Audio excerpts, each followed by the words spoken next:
Excellencies, distinguished delegates, it is certainly an honor to address the 70th session of the United Nations Commission on the Status of Women on behalf of the people of the Philippines. We gather here to discuss what is, in truth, one of the most fundamental measures of a nation's progress, the status of its women. We often speak of development in terms of economic growth, infrastructure, technology, or trade.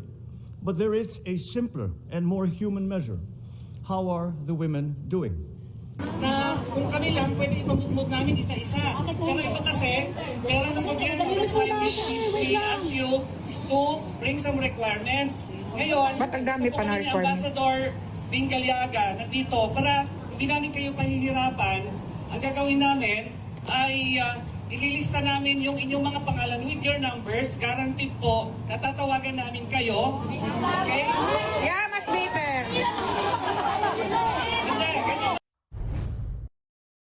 Akala ko pumunta si Bongbong Marcos sa United Nations, New York, para upang magpahayag ng world peace dahil malala na ang epekto sa ekonomiya sa iba't ibang bansa. Yun pala pumunta si Bongbong Marcos sa United Nations, New York, ay para lang magpahayag tungkol sa equality at women's right.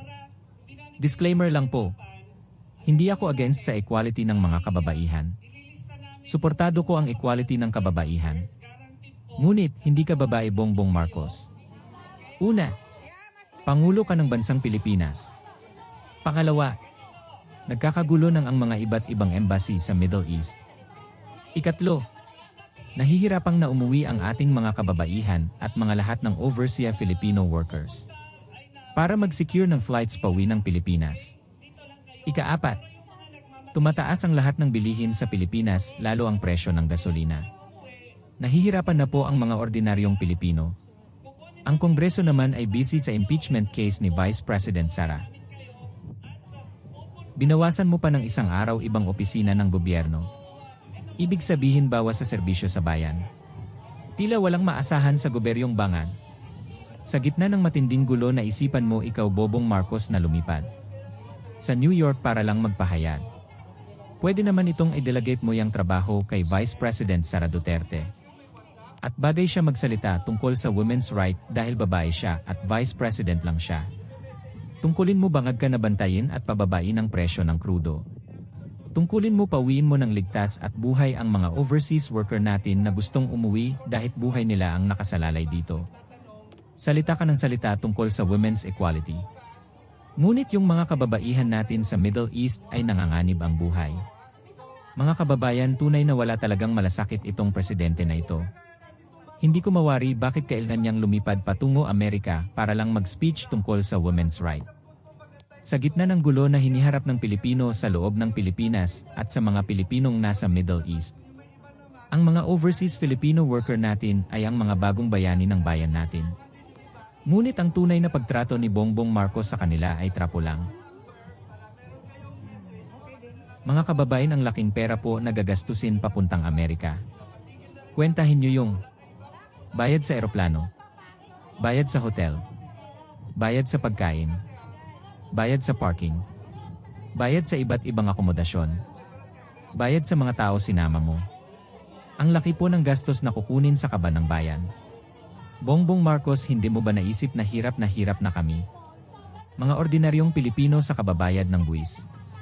Tapos ngayon ay haharapin pa namin ang pagtaas ng presyo ng lahat ng bilihin. Ikaw Bongbong Marcos, ikaw na mismo ang nagsabi na magtipid tayo. Kami lang ba ang dapat magtipid? Napaka-ipokrito mo Bongbong Marcos. Hindi ka maasahan at napakalaking mong inutel. Nagkanda-ugaga na ang mga overseas Filipino workers natin sa Middle East.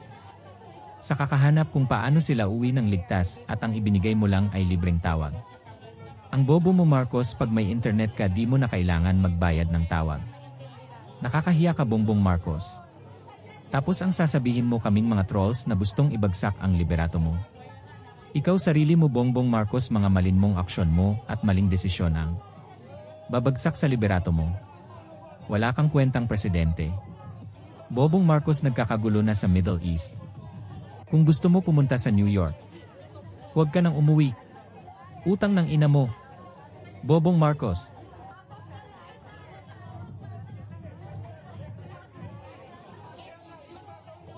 Abot ka dito sa huling bahagi ng aking video.